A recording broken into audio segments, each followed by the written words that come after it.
Hello and welcome back to PYQpedia. हम लोग revision through previous series question series कर रहे हैं जो 17th बीपीएससी की जो प्रीलिम्स होने वाली है उसके लिए। और इस कड़ी में हम लोग का ये 18वां लेक्चर है। इससे पहले हम लोगों ने 17 लेक्चर किए हैं। जो लोग नए हैं पहले 1 से 17 वीडियो आप देख लें, उसके बाद आप इसको शुरू करें। इसमें हम लोग 66 बीपीएससी के क्वेश्चन कर रहे हैं। 66 बीपीएससी के भी ये पार्ट 3 है ना। तो पार्ट 1 और 2 हमने कर लिया है और ये 66 बीपीएससी के लास्ट पार्ट है। ठीक है, so let's start the session.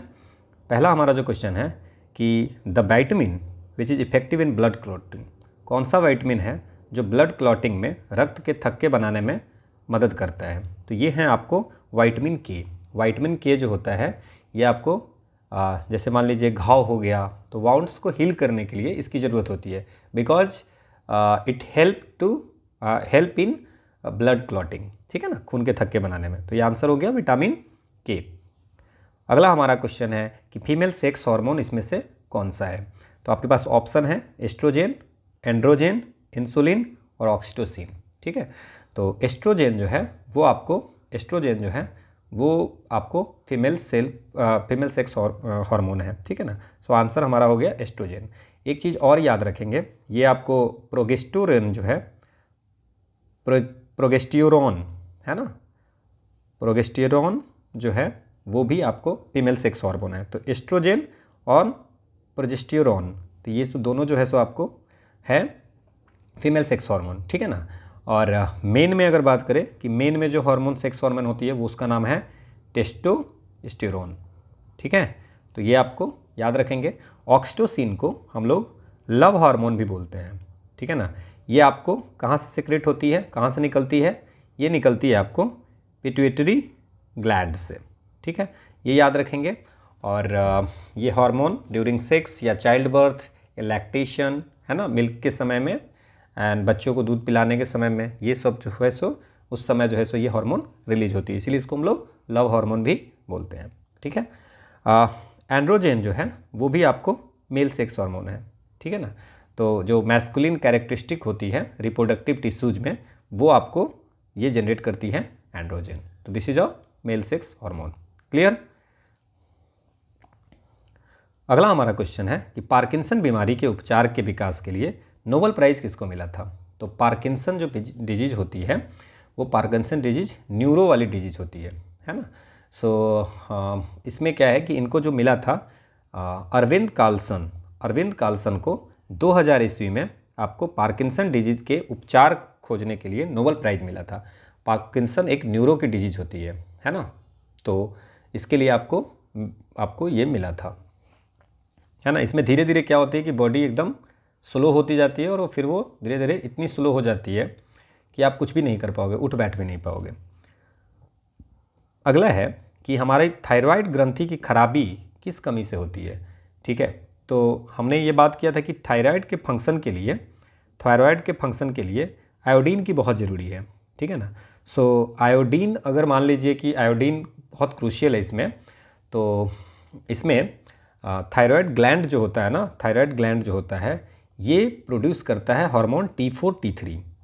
ठीक है ना, तो अगर आयोडीन की डिफिशियंसी हो जाएगी तो इसमें क्या होगा, तो घेघा रोग हो जाती है। कौन सी रोग होती है, घेघा रोग। ठीक है ना, तो इसीलिए थायराइड की अगर मान लीजिए आयोडीन डिफिशियंसी हो गई, इसका मतलब हो गया कि T4 और T3 आपको नहीं होगी, है ना, प्रोड्यूस नहीं होगी। और जब प्रोड्यूस नहीं होगी तो घेघा रोग होने की चांसेस है। तो ये the malfunctioning of thyroid gland is due to तो आयोडीन होना बहुत ज़रूरत है। अगला हमारा क्वेश्चन है कि करवाहट के लिए मानव जीव का संवेदनशील क्षेत्र कौन है। ठीक है, तो मानव जीव का जो क्षेत्र अगर हम बात करें तो इसमें जैसे मान लीजिए कि अगर ये आपको जीव है, ठीक है, मान लेते हैं ये जीव है, तो इसमें आपको जो ये वाली पोर्शन होती है, ये बिटर होती है। बिटरनेस जो है सो ये वाली पोर्शन है।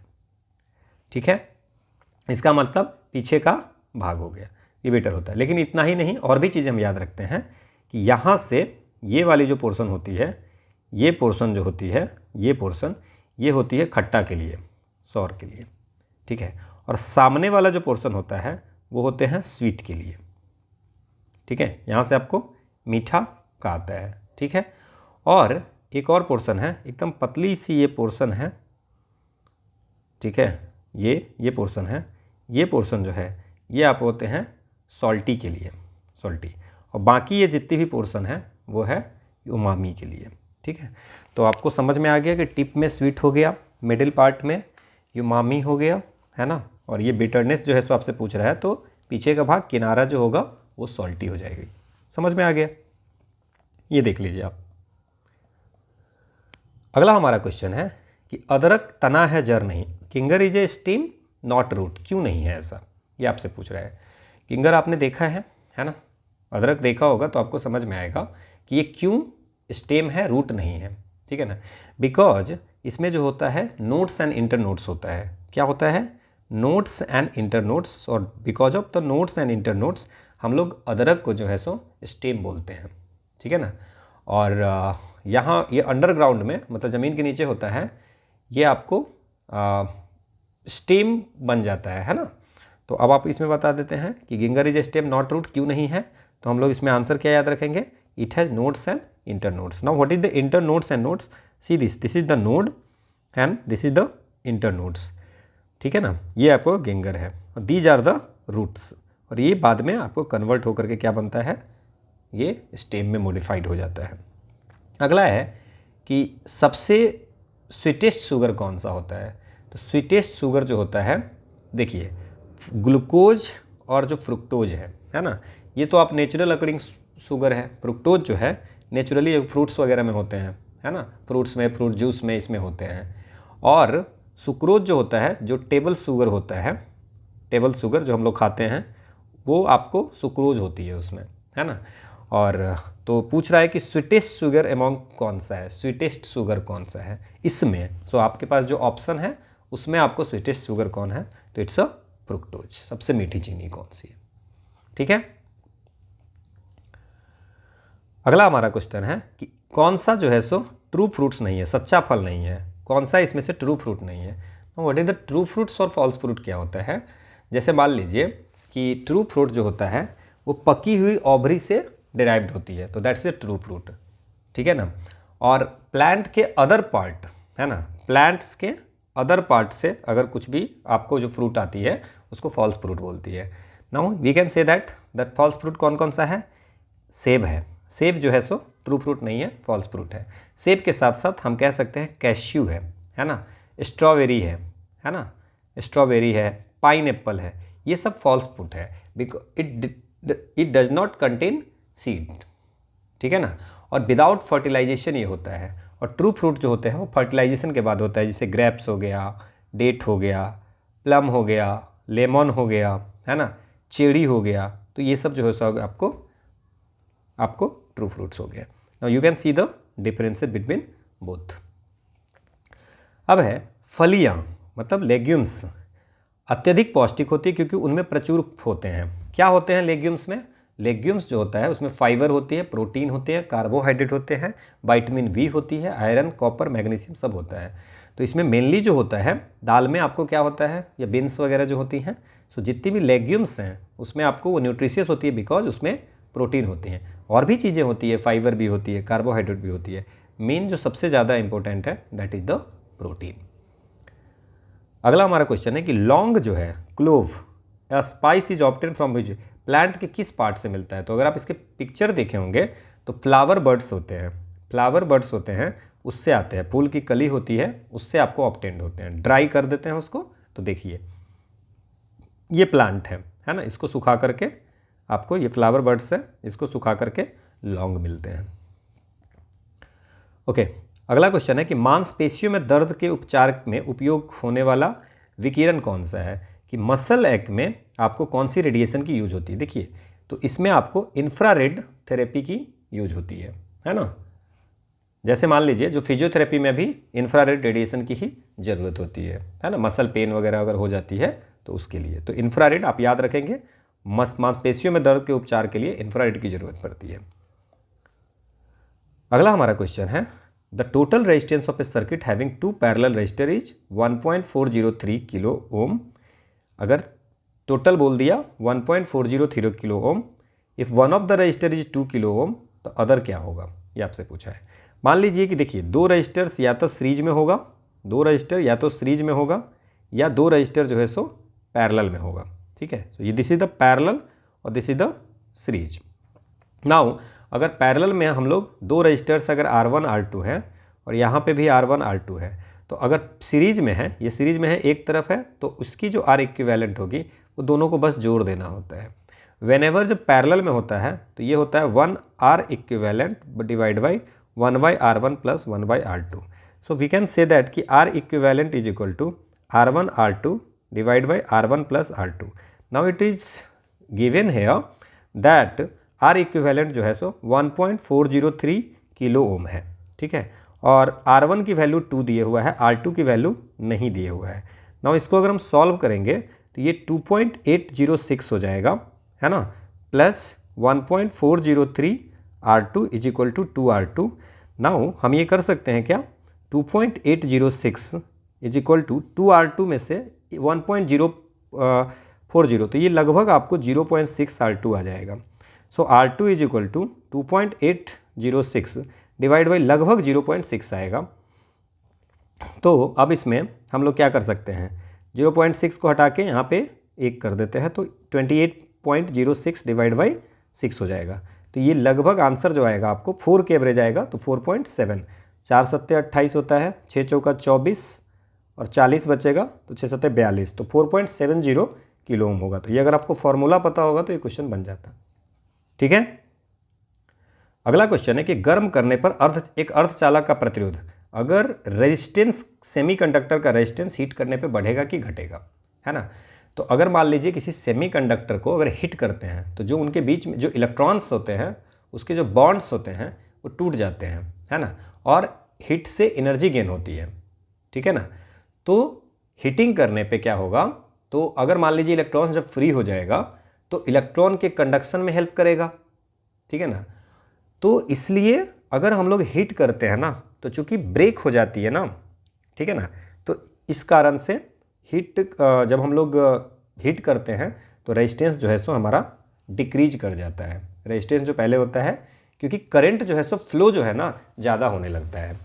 समझ में, इलेक्ट्रॉन्स के बीच का अगर मान लीजिए कि बॉन्ड अगर ब्रेक कर जाता है तो ब्रेक कर जाएगा तो क्या होगा, इलेक्ट्रॉन्स फ्री हो जाएगा तो कंडक्शन तेज हो जाएगा, इसका मतलब रेजिस्टेंस कम हो गया, तभी तो कंडक्शन तेज होगा। जितनी ज़्यादा रेजिस्टेंस होगी उतना कंडक्शन कम होगा। अगला हमारा क्वेश्चन है कि फैराडे कांस्टेंट क्या है। सो फैराडे कांस्टेंट जो है सो ये आपको ये यूनिवर्सल कांस्टेंट है, यूनिवर्सल कांस्टेंट है जिसकी वैल्यू होती है 9.68545 इंटू 10⁻⁷ कूलम पर केजी। तो this is the Faraday universal constant. ठीक है ना, ये आपको रिप्रेजेंट करता है मैग्नीट्यूड ऑफ इलेक्ट्रिक चार्ज पर मोल ऑफ इलेक्ट्रॉन। ठीक है ना, अगला क्वेश्चन है कि लाइट ईयर किस चीज़ का यूनिट है। तो लाइट ईयर डिस्टेंस का यूनिट है ना, कि लाइट जो है सो एक साल में कितना डिस्टेंस ट्रैवल करती है, दैट इज लाइट ईयर। अगला क्वेश्चन है कि जब प्रकाश एक माध्यम से दूसरे माध्यम में जाता है तो कौन सी चीज़ नहीं बदलती है। तो क्या होता है, अगर प्रकाश एक माध्यम से दूसरे माध्यम में जाती है तो उसकी वेलोसिटी भी चेंज हो जाती है, वेवलेंथ हो जाती है, बट फ्रिक्वेंसी जो है सो उसकी चेंज नहीं होती है। When light travels from one medium to another medium its frequency doesn't changes. अगला है कि वेलोसिटी ऑफ इलेक्ट्रोमैग्नेटिक वेव क्या है। वेलोसिटी ऑफ इलेक्ट्रोमैग्नेटिक वेव जो है, देखिए वेव को जो वेव को किसी मीडियम की ज़रूरत नहीं होती है प्रोपेगेट करने के लिए, उसको बोलते हैं इलेक्ट्रोमैग्नेटिक वेव। मतलब इनको कोई मीडियम नहीं चाहिए होती है प्रोपेगेट करने के लिए। ठीक है ना, और जैसे लाइट हो गया, दैट इज इलेक्ट्रोमैग्नेटिक रेडिएशन जो होता है वो लाइट भी होता है। सो लाइट ट्रैवल जो करती है ना, वो लाइट जो वेव्स होती है ना, इलेक्ट्रोमैग्नेटिक वेव्स जो होती है वो आपको सेम स्पीड में ट्रैवल करती है जैसे स्पीड ऑफ लाइट। समझ में आ गया कि लाइट जो वेव्स में ट्रैवल करती है और जितने भी इलेक्ट्रोमैग्नेटिक रेडिएशंस होती है वहाँ पे जो लाइट ट्रैवल करती है वो स्पीड ऑफ लाइट में करती है, और speed of light is equal to 3 × 10⁸ metre per second. So answer is ये, पर सेकेंड को हम ऐसे डिनोट करते हैं। अगला हमारा क्वेश्चन है कि पहला आदमी जिसने चांद पे अपना पैर रखा था ये था आर्मस्ट्रॉन्ग जी। नील आर्मस्ट्रॉन्ग पहला इंसान थे। ये कहाँ के थे, अमेरिकन थे, है ना। ये अमेरिकन एस्ट्रोनॉट थे जो सबसे पहले एरोनॉटिकल इंजीनियर भी थे। 1969 में ये आपको चांद पे वॉक किए थे।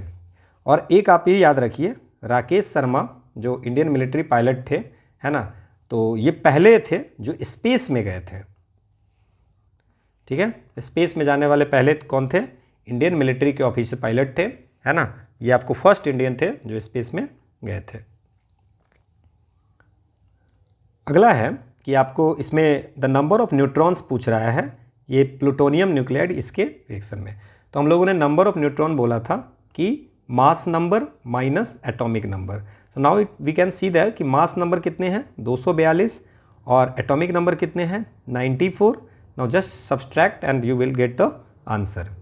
इट्स 148 आपको होते हैं। सो ये हमने बहुत बार बात की कि number of neutron is equal to mass number minus atomic number, and this is the atomic number Z से डिनोट करते हैं और ये मास नंबर ए से डिनोट करते हैं।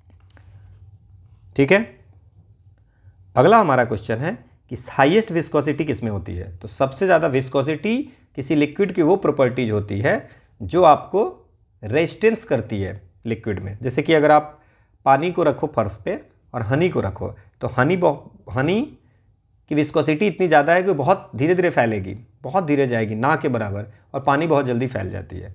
सो विस्कोसिटी किसी लिक्विड की वो प्रॉपर्टीज है जो रेजिस्टेंस ऑफर करती है लिक्विड के लेयर्स के बीच में, है ना। तो ये सबसे ज़्यादा जो विस्कोसिटी होगी वो हनी की होगी। अगला क्वेश्चन है कि किस भारतीय फिल्म अभिनेता को टाइम मैगजीन ने 2020 के सबसे प्रभावशाली 100 लोगों की सूची में शामिल किया है?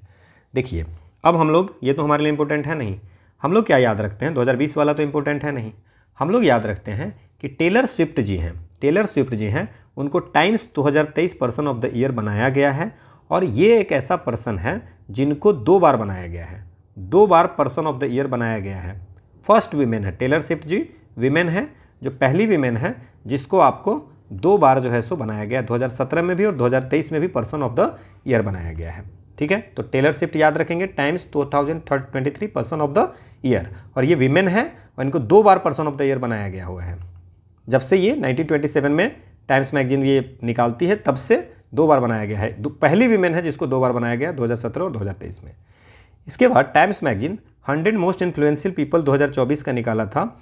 उसमें कुछ आप याद रखिए कि जैसे आलिया भट्ट थी उसमें एक्ट्रेस, रेसलर साक्षी मलिक भी थी, माइक्रोसॉफ्ट के सीईओ सत्या नडेला भी थे, वर्ल्ड बैंक के सीईओ अजय बांग थे, देव पटेल एक्टर भी थे। ठीक है ना। इसके बाद याले यूनिवर्सिटी के एक प्रोफेसर थे प्रेमदा नटराजन। देन आपको British restaurateur of Indian origin, ये आपको आशमा खान जी थी, और जिगर शाह जो director of the US Department of Energy Loan Program Office थी। तो याद रख लीजिए इतने सारे, जो भी कुछ याद रह सकता है इसमें। टेलर स्विफ्ट तो जरूर याद रख लीजिएगा। हाल ही में कितने भारतीय समुद्र तटों को ब्लू फ्लैग सर्टिफिकेशन के लिए अनुशासित किया गया है? देखिए, अब इसमें उस समय न्यूज में रहा होगा, अभी अगर हम बात करें तो ब्लू फ्लैग सर्टिफिकेशन जो मिलती है वो बीचेज के मिलती है, बीच के लिए, है ना।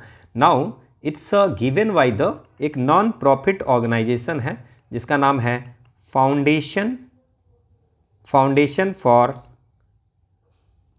Environmental education.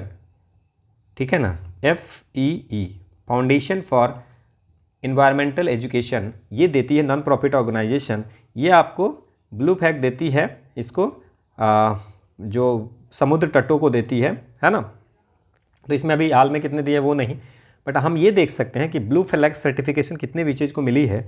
तो आप इसमें देख रहे थे उड़ीसा के गोल्डन बीच, ऋषिकोंडा, एडन बीच, कोवलम बीच, बांगरम, कपड़, ये सब ना, इनको आपको ब्लू फ्लैग सर्टिफिकेशन मिली है साफ़ सुथरा वगैरह रहने के लिए, है ना। रामविलास पासवान जी ने अपना राजनीतिक सफ़र किस राजनीतिक दल से स्टार्ट किया था? तो रामविलास पासवान जी जो हैं 2020 में ये डेथ इनकी हो गई थी, 2020 में डेथ हो गई थी, और ये consumer affair, minister of consumer affairs, food public distribution, ये आपको मोदी गवर्नमेंट के फर्स्ट और सेकंड टेन्योर दोनों में रहे थे, है ना। 9 बार ये रामविलास पासवान जी लोकसभा के मेंबर रहे थे, 2 बार राज्यसभा के मेंबर ये रहे थे। इन्होंने जो अपनी कैरियर स्टार्ट की थी वो आपको संयुक्त सोशलिस्ट पार्टी से हुई थी, और संयुक्त सोशलिस्ट पार्टी से ये आपको बिहार लेजिस्लेटिव असेंबली में सबसे पहले 1969 में चुने गए थे। ठीक है। बाद में पासवान जी, इसके बाद पासवान जी ने लोक दल को ज्वाइन कर लिया। किसको ज्वाइन किया? लोक दल को ज्वाइन किया। जब लोक दल का फॉर्मेशन हुआ तो 1974 में लोक दल से ज्वाइन कर लिया और उनको जनरल सेक्रेटरी बन गए। 1977 में सबसे पहले पासवान जी आपको लोकसभा में एंट्री किए, ठीक है ना, जनता पार्टी के मेंबर्स से, हाजीपुर कंस्टिट्यूएंसी से। उसके बाद वो बार बार हाजीपुर से लड़ते रहे, है ना। 2000 ईस्वी में पासवान ने, ठीक है ना, रामविलास पासवान जी ने 2000 ईस्वी में आपको बना दी लोक जनशक्ति पार्टी, ठीक है, और उसके प्रेसिडेंट बन गए। इतनी चीज़ें इनके बारे में याद रखिए। अगला क्वेश्चन है कि भारत के निर्वाचन आयोग ने कब बिहार विधानसभा 2020 के लिए आम चुनाव के लिए प्रेस नोट जारी किया, ठीक है ना। तो ये आपके लिए रिलेवेंट नहीं है, बट आपको ये अगर याद रखिएगा कि 18वीं जो लोकसभा हुई थी उसके लिए कब इलेक्शन कमीशन ने, ठीक है ना, 18वीं लोकसभा और कुछ जो लेजिस्लेटिव असेंबली में जो वोटिंग होती है आंध्र प्रदेश, अरुणाचल प्रदेश, उड़ीसा, सिक्किम में 2024 में जो हुई है, उसकी वोटिंग की तारीख अनाउंसमेंट शेड्यूल कब किया था? तो वो था 16 मार्च 2024। ये आप याद रख सकते हो। अगला हमारा क्वेश्चन है कि 21 सितंबर 2020 को वीडियो सम्मेलन द्वारा राज्य में घर तक फाइबर योजना प्रारंभ की गई थी, ठीक है ना। कौन से स्टेट में? इन विच state Ghar Tak fibre scheme has been launch? Uttar Pradesh, Madhya Pradesh, Bihar, Karnataka. तो Ghar Tak fibre scheme launch किया गया है बिहार में, और उसमें बिहार में जितनी विलेज हैं 45,000 के आसपास विलेजेज हैं, वहाँ पे हाई स्पीड इंटरनेट आपको देने की बात की गई है ना। और यहाँ पे हर विलेज में आपको वाईफाई, एक कम से कम वाईफाई हॉटस्पॉट देनी है पर विलेज में। और ये इम्प्लीमेंट कौन करेगा? Ministry of electronics and information technology, ठीक है। वीडियो कॉन्फ्रेंसिंग से लॉन्च की गई थी बिहार में, ठीक है। अगला हमारा क्वेश्चन है कि Bihar politician late Raghuvansh Prasad Sinha was the first time elected to which Lok Sabha, ठीक है ना। रघुवंश प्रसाद सिंह, कोई भी अगर डेथ वेथ होती है बिहार में तो ये याद आप रखेंगे। रघुवंश प्रसाद सिन्हा जो है वो आपको वैशाली कंस्टिट्यूएंसी से थे 11वें लोकसभा में, है ना। 5 बार वहाँ से कंसिक्यूटिवली, एकदम लगातार 5 बार वहाँ से वो चुने गए थे, ठीक है ना। तो क्या पूछ रहा है? First time elected to which Lok Sabha, तो पहली बार 11वीं लोकसभा से इलेक्ट हुए थे, उसके बाद लगातार 5 बार हुए थे। Which among the following is not a member of quadrilateral security dialogue and informal strategic forum? So quadrilateral security dialogue, they are talking about the quad. So quad के जो मेंबर हैं वो कौन कौन है? इंडिया है, जापान है, Australia है और यूनाइटेड स्टेट है। ये 4 हैं, है ना। क्वाड्रिलैटरल सिक्योरिटी डायलॉग QSD, है ना, उसको क्वाड को ऑफिशियली बोलते हैं QSD, क्वाड्रिलैटरल सिक्योरिटी डायलॉग। तो इसमें इंडिया, जापान, ऑस्ट्रेलिया और यूनाइटेड स्टेट है, चाइना इसमें नहीं है, ध्यान रखना है इसमें। अगला हमारा क्वेश्चन है कि सितंबर 2020 में वीडियो सम्मेलन के माध्यम से ब्रिक्स के संस्कृति मंत्रियों की 5वीं बैठक में किसने भारतीय दृष्टिकोण का प्रतिनिधित्व किया था? नहीं इंपॉर्टेंट है। 9th ब्रिक्स समिट की अगर बात करें कि 9th ब्रिक्स समिट कहाँ पे हुई है? कल्चर मिनिस्टर की 9th ब्रिक्स सेमेस्टर की मीटिंग जो हुई है वो हुई है 2024 में। ये याद रखेंगे, ये आपके रसिया के सेंट पीटर्सबर्ग में हुए हैं, रसिया के सेंट पीटर्सबर्ग में हुई है, ठीक है। कजान आपको पता है, वो सब जो अभी प्रधानमंत्री हमारे गए थे, है ना। तो यहाँ पे आपको मिनिस्ट्री ऑफ कल्चर जो है अरुणीश चावला, है ना, ठीक है, कि सेक्रेटरी, जो मिनिस्ट्री ऑफ कल्चर के जो सेक्रेटरी है वो इसमें गए थे। ब्रिक्स की 9th जो हुई थी, है ना, उसमें कौन गया था? सेक्रेटरी गए थे। सेक्रेटरी का नाम क्या है? अरुणीश चावला। तो जो आपसे 2020 का पूछा, अगर 2024 से पूछा जाएगा तो आप कह सकते हो अरुणीश चावला, जो कि मिनिस्ट्री ऑफ कल्चर के सेक्रेटरी है। अगला हमारा क्वेश्चन है कि 36th एशियन समिट जो है सो हुई थी, वो कहाँ पे हुई थी वर्चुअली? तो ये हमें इम्पोर्टेंट हमारे लिए नहीं है। देखिए 42nd से 43rd जो होगा एशियन समिट, वो होगा जकार्ता, इंडोनेशिया में, ठीक है। और 44th 45th जो होगा, 44th 45th जो एशियन समिट होगा वो लाओस में होगा, ठीक है, लाओस में होगा। 44th 45th जो होगा वो लाओस में होगा, ठीक है, लाओस में, ठीक है। याद रखना है। एशियन में कंट्री कौन कौन है वो देख सकते हो, Laos, Myanmar, Thailand, Singapore, Indonesia, Malaysia, Cambodia, Vietnam, Philips, Brunei. ये भी पूछते हैं कभी कभी, ठीक है ना। तो ये भी आप ध्यान रखना कहाँ कहाँ मीटिंग हुई है और कहाँ होने वाली है। निम्न में से कौन सा ह्यूमन कैपिटल इंडेक्स 2020 में प्रथम इंडेक्स, तो ह्यूमन कैपिटल इंडेक्स पहले निकालता कौन है, तो ये निकालता है वर्ल्ड बैंक। पहला क्वेश्चन हो गया। दूसरा है कि इसमें पहला स्थान पे कौन है, तो इसमें पहला इंडिया की जो पोजीशन है 115 है 157 कंट्री में, ठीक है ना, और सिंगापुर टॉप है, ठीक है। अगला है कि रिसेंटली इन यूएसए ऑपरेशन मागा इज रिलेटेड टू। देखिए, जब डोनाल्ड ट्रंप जो है सो री इलेक्शन के लिए अभी तो फिर से आ गए हैं, बट ये जब क्वेश्चन था उस समय जो है सो जब बाइडन आए थे उस समय डोनाल्ड ट्रंप जो री इलेक्शन के लिए कैंपेन कर रहे थे, तो उसमें उन्होंने ऑपरेशन मागा बोला था। तो उसमें मागा का मतलब था make America great again, make America great again. तो डोनाल्ड ट्रंप के री इलेक्शन कैंपेन में ये था।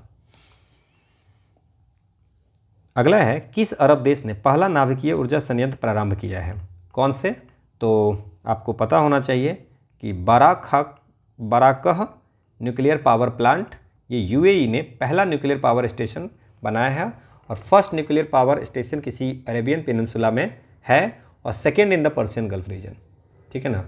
तो और पहला अरब वर्ल्ड में फर्स्ट कॉमर्शियल न्यूक्लियर पावर है, तो बाराकह ये उस समय का न्यूज में था, तो यूएई। अगला हमारा क्वेश्चन है कि इजराइल से शांति समझौता करने वाला पहला अरब देश कौन था, तो इजिप्ट जो है पहला देश था जो आपको 1979 में इजराइल से पीस डील साइन किया था। अभी इजराइल से लड़ाई हो रही, तो ये ध्यान रख सकते हो आप। अक्टूबर 2020 में से जून 2021 तक के लिए किस देश को अंतर्राष्ट्रीय श्रम संगठन के संचालक मंडल गवर्निंग बॉडी का अध्यक्ष बनाया गया है, तो आपको याद रखना है कि अभी जो आईएलओ का डायरेक्टर जनरल कौन है, ये याद रख लीजिए। डीजी जो है सो आईएलओ का है, वो आपको 5 साल के लिए चूज किया गया 2022 में, तो इनका नाम है गिलबर्ट एफ होंगबो, ठीक है। अगला हमारा क्वेश्चन है कि ऑपरेशन माई सहेली लॉन्च की गई थी, उसका क्या मतलब मेन था। ऑपरेशन मेरी सहेली है ना, मेरी सहेली जो है वो ऑपरेशन मेरी सहेली आपको लॉन्च किया गया है रेलवे प्रोटेक्शन फोर्स। तो इंडियन रेलवे ने लॉन्च किया मेरी सहेली विमेन की सिक्योरिटी के लिए। आपको इसमें था कि सेफ्टी और सिक्योरिटी लेडी पैसेंजर को मिलना चाहिए जो ट्रेन में ट्रैवल करती है पूरे इंटायर जर्नी में। उसके लिए उन्होंने बोला है कि 182 नंबर डायल कर सकते हो अगर आपको कोई भी इशू होती है किसी भी कोच में, तो ठीक है। So it's to boost the security of women passenger in train. अगला क्वेश्चन है कि फिट इंडिया अभियान की पहली वर्षगांठ के अवसर पर फिटनेस की डोज आधा घंटा रोज मंत्र ये किसके द्वारा दिया गया, तो ये हमारे प्रधानमंत्री नरेंद्र मोदी के द्वारा दिया गया है कि हर दिन आधा घंटा कम से कम फिटनेस पे ध्यान देंगे, ठीक है ना। और WHO इसको प्लॉट भी किया था कि हाँ जी हर दिन 30 मिनट कम से कम ध्यान देंगे। अगला क्वेश्चन है कि राजमाता विजय राजे सिंधिया के 100वें जन्म दिवस पर प्रधानमंत्री नरेंद्र मोदी ने क्या जारी किया था। अभी हाल में आपको पता है कि 150वें जयंती पे जनजातीय गौरव दिवस मुंडा जी के आपको 150 रुपये की सिक्के जो है सो लॉन्च हुई हैं, पोस्टल स्टाम्प भी लॉन्च हुए हैं, ये आपको करंट में न्यूज में है। राजमाता विजय सिंधिया के 100वें जन्म दिवस पे प्रधानमंत्री ने उनके नाम पे 100वें जन्मदिन पे 100 रुपये का सिक्का जो है सो लॉन्च किया था। You can see the coin, ठीक है ना। अगला हमारा क्वेश्चन है किस राज्य की लघु वृत्त चित्र ची लुपो ने दादा साहेब फाल्के पुरस्कार जीता है। तो दादा साहब फाल्के पुरस्कार which state short documentary film ची लुपो दादा फाल 2020 में, नॉट इम्पोर्टेंट। 2024 में अगर बात करें तो कौन कौन बेस्ट फिल्म जो जीता है 2024 का, जवान। Best actor Shahrukh Khan and best actress Rani Mukherjee, mister Chatterjee versus Norway के लिए, ठीक है ना। इसमें आपको टेलीविज़न सीरीज कौन है, गुम है किसी के प्यार में, बेस्ट एक्टर, तो ये Dada Saheb Phalke international film festival award में ये पूरी आपको दी हुई है कि कौन क्या जीता है। बेस्ट वेब सीरीज जो है वो था फर्जी, बेस्ट इंटरनेशनल फीचर फिल्म है ओपेनहाइमर, ठीक है ना। तो ये आप लोग इसमें से देख सकते हैं और इस पर अगर क्वेश्चन पूछे तो आप एक बार इसको स्क्रीनशॉट कर सकते हो। अगला हमारा क्वेश्चन है, किस निजी क्षेत्र के बैंक ने किसान के लिए ई किसान धन ऐप किस बैंक ने शुरुआत किया था? तो HDFC बैंक ने इस किसान धन ऐप लॉन्च किया था रूरल इंडिया में फार्मर के सहायता के लिए। यहाँ पे आपको एग्रीकल्चर से रिलेटेड सारी इन्फॉर्मेशन मिल जाती थी, है ना। तो ये किसने स्टार्ट किया था? HDFC बैंक ने। अगला हमारा क्वेश्चन है कि भारत ने किस शहर के अंतर्राष्ट्रीय हवाई अड्डे पर सबसे पहले कोविड-19, तो ये उस समय के न्यूज़ में है कि कोविड-19 सबसे पहले जो है सो कहाँ पे शुरू की थी? दिल्ली में। अगला हमारा क्वेश्चन है कि राफेल फाइटर एयरक्राफ्ट को किस वायुसेना स्टेशन पर औपचारिक रूप से भारतीय वायुसेना में सम्मिलित किया गया? ये भी उस समय का न्यूज़ है। 5 राफेल जाइटर को इंडियन एयरफोर्स में किया गया था अम्बाला एयरबेस से, दैट इज़ वो भी करंट की न्यूज़ है। भारत की पहली स्वदेशी एंटी रेडिएशन मिसाइल का नाम क्या है? That is important, this is the Rudram, है ना। ये रुद्रम है, ये आपको एयर टू सरफेस मिसाइल है, एयर टू सरफेस मिसाइल है और रुद्रम, और ये आपको लॉन्च किसने बनाया है? DRDO ने डेवलप किया है। ये आपको सुखोई के साथ भी इंटीग्रेट हो जाता है, ठीक है ना। और इंडिया का पहला इंडिजिनस और एंटी रेडिएशन मिसाइल है, India first indigenous anti radiation missile Rudram है, एयर टू सरफेस। अगला क्वेश्चन है कि भारतीय क्रिकेट कंट्रोल बोर्ड द्वारा किसे सर्व भारतीय महिला चयन समिति का अध्यक्ष who has been appointed by the board of BCCI ने किसको head of All India women's selection committee का हेड किसको चूज किया है? तो 2023 में मेंस सिलेक्शन कमेटी के लिए अगरकर जी को चूज किया था। किसके? अगरकर जी। और विमेंस के लिए नीतू डेविड, ये भी याद रख सकते हैं आप लोग, है ना।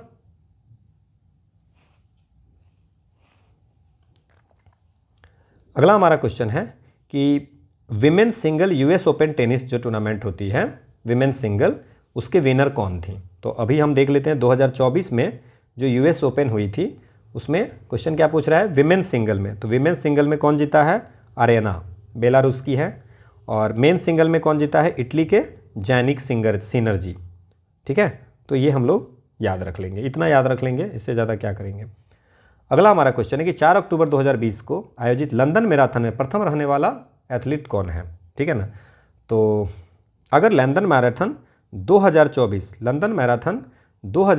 में कौन जीता था, तो वो आप ध्यान रख सकते हैं, केन्या का अलेक्जेंडर जी मुनियाओ जी, है ना, एन ओलंपिक चैंपियन। पेरेस जी, ये आपको मेंस और वीमेन, मतलब अलेक्जेंडर जी लंदन मैराथन 2024 में केन्या के अलेक्जेंडर मेन में जीते हैं, और पेरिस जो है सो, है ना, ये विमेंस में जीती है। इतना याद रख सकते हैं आप, ठीक है। ओके, अगला क्वेश्चन है कि 15 अगस्त 2020 को MS धोनी के साथ किस भारतीय क्रिकेट खिलाड़ी ने अंतर्राष्ट्रीय क्रिकेट से संन्यास ली थी? तो 2024 में कौन कौन संन्यास लिया वो देख लीजिए। जेम्स एंडरसन इंग्लैंड के, विराट कोहली, रोहित शर्मा जो है T20 से, और रविंद्र जडेजा, ये तीनों T20 से संन्यास लिया है, ठीक है। दिनेश कार्तिक आपको सारे फॉर्म्स को क्रिकेट से संन्यास लिया है। देन आपको केदार जाधव, ये भी आपको सारे फॉर्म से संन्यास लिया है। देन आपको कॉलिन मुनरो याद रख सकते हैं, है ना। डेविड वार्नर जो है सो ऑस्ट्रेलिया के ऑल इंटरनेशनल फॉर्मेट से। जेम्स एंडरसन टेस्ट क्रिकेट से। शिखर धवन इंटरनेशनल और डोमेस्टिक क्रिकेट से संन्यास लिया है। तो 2024 में जो संन्यास लिए हैं वो आपको लिस्ट मैंने दे दी। अगला क्वेश्चन है कि हाल ही में किसे नेशनल स्कूल ऑफ ड्रामा का अध्यक्ष, तो अभी जो हैं वो आपको नेशनल स्कूल ऑफ ड्रामा, ये आपको थिएटर के ट्रेनिंग इंस्टीट्यूशन है। कहाँ पे है? नेशनल स्कूल ऑफ ड्रामा, ये है दिल्ली में, है ना। और ये मिनिस्ट्री ऑफ कल्चर के अंदर में आता है, और ये 1959 में सेटअप किया गया था। किसके द्वारा? संगीत नाटक अकादमी के द्वारा सेटअप किया गया था, और 1975 में ये इंडिपेंडेंट बन गया, और इसके चेयरपर्सन हैं परेश रावल, ठीक है। सो डी इज द आंसर। अगला है DRDO के चेयरमैन कौन है? तो DRDO के अभी है चेयरमैन समीर V कामत, 2022 से हैं, ठीक है ना। अगला है किस विषय के लिए डॉक्टर बुशरा अतीक और डॉक्टर रितेश अग्रवाल को शांति स्वरूप भट्टागर पुरस्कार के लिए चुना गया था? देखिए 2023 तक इसका नाम था शांति स्वरूप भटनागर पुरस्कार। 2024 में इसका नाम रख दिया गया नेशनल विज्ञान अवार्ड। क्या? नेशनल विज्ञान अवार्ड, ठीक है ना। और इसमें जो है so Chandrayaan national till 2023 the Shanti Swarup Bhatnagar award was India top science honour. Bhatnagar के जो शांति स्वरूप भटनागर जी के नाम पे इसको रखा गया था, जो कि केमिस्ट थे, है ना, और यूजीसी के पहले चेयरमैन में थे, है ना, और सीएसआईआर का भी चेयरमैन थे। तो उनके नाम पे 1958 में ये अवार्ड स्टार्ट किया गया था। तो 45 साल से कम उम्र के लोग जो होते थे वो आपको शांति स्वरूप भटनागर अवार्ड के लिए एलिजिबल थे। 2024 में सरकार ने इसका नाम रख दिया नेशनल विज्ञान अवार्ड। चंद्रयान 3 मिशन के जो टीम है उसको ये अवार्ड मिला है। उसमें कौन कौन है? बायोकेमिस्ट गोविंद रंजन पद्मनाभम, जो तो चंद्रयान 3 की टीम हो गया। बायोकेमिस्ट गोविंद रंजन पद्मनाभन को, जो Indian institute of science Bengaluru के आपको डायरेक्टर है, और पद्म भूषण है, इन दोनों को मिले हैं। तो टोटल जो तो इसमें है विज्ञान श्री अवार्ड और विज्ञान युवा शक्ति स्वरूप भटनागर अवार्ड, ठीक है ना। तो 13 लोगों को देखिए नेशनल विज्ञान अवार्ड इन लोगों को मिला है। एक गोविंद राजन पद्मनाभम का याद रखिएगा, चंद्रयान 3 मिशन के टीम का याद रखिएगा, और 13 को विज्ञान श्री अवार्ड मिला है। 18 साइंटिस्ट को विज्ञान युवा शांति स्वरूप भटनागर अवार्ड मिला है। तो ये याद रखिएगा 2024 का। नोबल शांति पुरस्कार 2024 में किसको मिला है, ये आपसे पूछ रहा है। 2024 में जो नोबल प्राइज़ मिला है वो आप ध्यान रखिए, ये नाम है निहोन हिदांक्यो जी को मिला है। ये आपको इन्होंने वर्ल्ड को न्यूक्लियर वेपन से फ्री रखने के लिए जो एफोर्ट किया था उसके लिए इनको मिला है, ठीक है। ये आपको ध्यान रखेंगे, काम ख़त्म, इतना याद रख लीजिए। Okay, this is all about for today's session and this is all about of 66th BPSC तक के जितने भी क्वेश्चन हैं प्रीवियस ईयर के हम लोगों ने सॉल्व कर लिए हैं। And this is the quote of the day that don't compare yourself to others. दूसरे से कंपेयर नहीं करें, खुद से कंपेयर करो कि आपने कितनी चीज़ें ठीक की है ना। Thank you all for watching. You can join the Telegram channel where you can get the questions, daily questions for revision and a few PDFs also. ठीक है, and you will get also the notification कि अगर कुछ भी नया launch करेंगे तो। and by this we also completed the 8th lecture of the current affairs and तो उसमें अभी है अगर फिर से हम लोग 1-2 लेक्चर इसमें और लाएंगे करेंट अफेयर्स में, दैट इज़ जो बिहार स्पेशल करेंट अफेयर्स है, तो वो हम लोग 2-4-10 दिन में लाएंगे, सो दैट कि बाकी जो आज तक के जितने भी करेंट अफेयर्स है उसको कंक्लूड कर दे। 2 वीडियो लाएंगे, उसमें जितनी ज़्यादा क्वेश्चन हो पाएगी वो हम लोग कर लेंगे, ठीक है। So thank you all for watching and after that we are trying to add 2 videos in a day for the so that we will complete the PYQs all the PYQs till 69th PPSC till 30th of November. Thank you.